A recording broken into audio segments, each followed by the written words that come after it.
मैं मिसिस खरे Lalbagh girls inter college के YouTube channel पे आप सभी का स्वागत करती हूँ। आज मैं क्लास 12 के लिए फिजिक्स सीरीज़ का 92 पार्ट लेकर उपस्थित हुई हूँ। आज हम पढ़ेंगे प्रिंसिपल ऑफ पोटेंशियोमीटर। बच्चों, जैसा कि नाम है विभवमापी, विभव को मापने वाला, इसकी सहायता से किन्हीं दो बिंदुओं के बीच विभवांतर ज्ञात कर सकते हैं, किसी सेल का ईएमएफ ज्ञात कर सकते हैं। इसका सिद्धांत के लिए पहले हम आपको बता रहे हैं कि ये आपका ए बी एक यूनिफॉर्म क्रॉस सेक्शन का एक रेजिस्टेंस वायर है। इसका ए सिरे को हम बैटरी के पॉजिटिव से कनेक्ट करेंगे, फिर नेगेटिव बैटरी के नेगेटिव को की से, फिर धारा नियंत्रक से, इसकी सहायता से बहने वाली धारा को कम और ज़्यादा कर सकते हैं। और फिर इसका धारा नियंत्रक का ये सिरा जो है बी से कनेक्ट हो गया है। अब ये एक सेल है जिसका ईएमएफ आपको ज्ञात करना है, विद्युत वाहक बल ज्ञात करना है। तो देखिए ए सिरे इसके पॉजिटिव को, इस सेल के पॉजिटिव को ए से कनेक्ट कर देंगे, इसके नेगेटिव को गैल्वेनोमीटर से, और गैल्वेनोमीटर को एक जॉकी से कनेक्ट कर देंगे, जिसको कि स्लाइड करके ए बी तार के किसी बिंदु पर टच करा सकते हैं। अब आइए, अब इसमें देखिए बैटरी वाली धारा ए से बी की ओर बहेगी, तो ए से बी की ओर क्या होगा, विभव में कमी आएगी, क्योंकि जो है पॉजिटिव चार्ज क्या हायर पोटेंशियल से लोअर पोटेंशियल की तरफ फ्लो होता है। तो इस तरह से ए से बी की तरफ हम बढ़ते हैं तार पे, तो विभव में कमी आएगी। तो एकांक विभव तार के प्रति एकांक लंबाई में विभव पतन को क्या कहते हैं, विभव प्रवणता। ठीक है, अब आइए इसका सिद्धांत अभी समझ रहे हैं हम, आपको बता रहे हैं। देखिए बैटरी वाली धारा गैल्वेनोमीटर में पहले हमने क्या किया, चौकी को एक पॉइंट J1 पे टच कराया, जबकि ए जे के बीच विभवांतर सेल के ईएमएफ से कम है,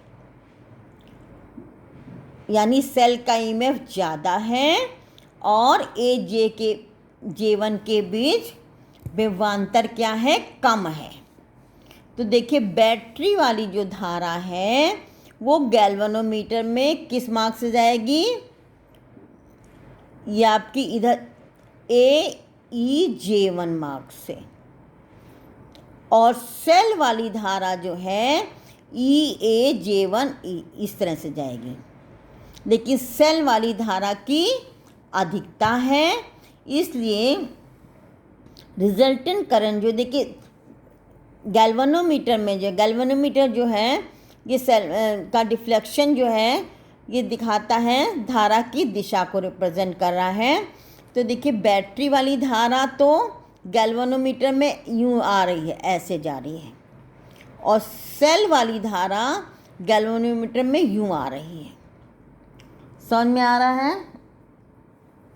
देखिए यहाँ पे ये आपका ये एरो ये बना देते हैं, ये आपके सेल वाली धारा आ रही है।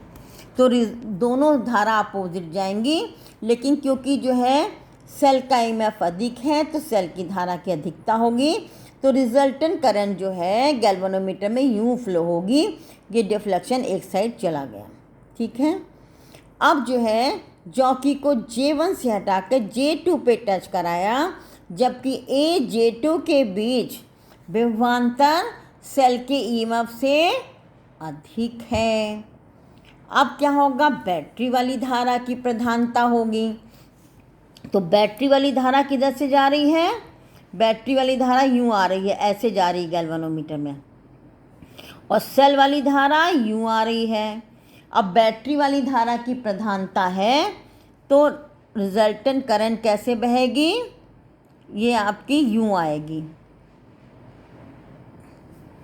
ठीक है।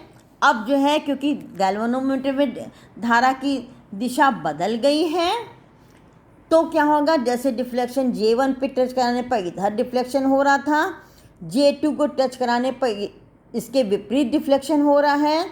तो J1 और J2 के बीच एक पॉइंट J होगा, जबकि AJ के बीच विभवांतर सेल के EMF के बराबर होगा।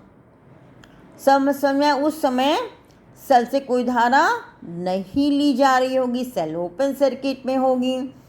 अब जो है जो AJ के बीच विभवांतर है वही सेल का EMF होगा। ठीक है।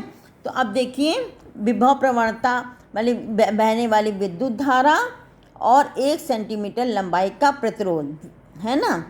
विभव प्रवणता यानी एकांक लंबाई के बीच विभव में अंतर है। V=IR पढ़ा था, तो I धारा हो गई और 1 सेंटीमीटर लंबाई का प्रतिरोध, तो ये 1 सेंटीमीटर लंबाई के बीच विभव में अंतर हो गया, यही विभव प्रवणता हो गई। इसको K से डिनोट करते हैं। ठीक है। I इंटू रो क्या है, 1 सेंटीमीटर लंबाई का प्रतिरोध।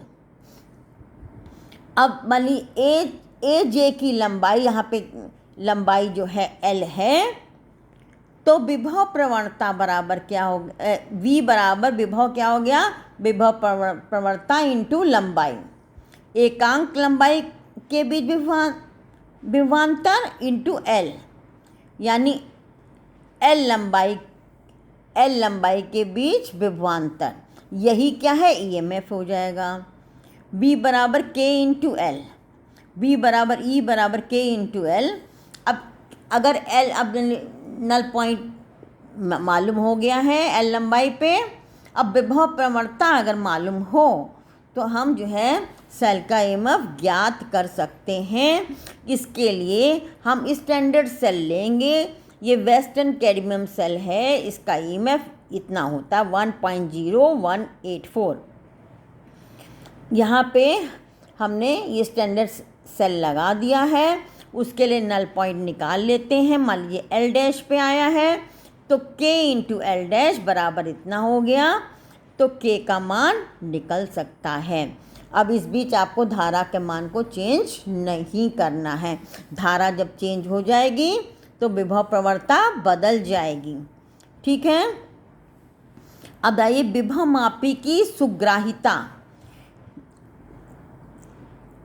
मतलब शून्य विक्षेप स्थिति से थोड़ा सा जो है जॉकी को डिस्प्लेस कर दें, हिला दें, तो एकदम गैल्वेनोमीटर में बहुत अधिक विक्षेप हो जाए, तो विभवमापी जो है सेंसिटिव होता है। जरा सा हटा, मान लीजिए यहाँ पे नल पॉइंट आया है, इसको जरा सा हटा दें तो एकदम से काफ़ी विक्षेप हो जाए, तो विभवमापी अधिक सेंसिटिव कहलाता है। तो सेंसिटिविटी जो है इसकी निर्भर करती है तार की लंबाई पे। जितना तार लंबा होगा उतना ही सेंसिटिविटी अधिक होगी, जितना तार लंबा होगा है उतना ही क्या होगा, विभव प्रवणता कम होगी और उतना ही अधिक सेंसिटिव होगा। तो बहुत लंबा तार लिया जाता है, इसकी लंबाई नापने के लिए इसके लिए क्या करते हैं, 1-1 मीटर के तार जो हैं ऐसे एक बोर्ड पे लगा दिए जाते हैं और इसको जोड़ दिया जाता है। ये आपका सीरीज़ में जोड़ दिया गया, इसको इधर, ये आपका इधर पत्ती से जोड़ दिया गया, ये पत्ती से 1-1 मीटर के ये तार हैं, करीब 4 से 12 मीटर लंबाई का तार AB हो सकता है। तो ये 1-1 मीटर के तार हैं, इससे आपको पढ़ना आसान हो जाता है, लंबाई नापना आसान हो जाता है। आज के लिए बस इतना ही, मिलते हैं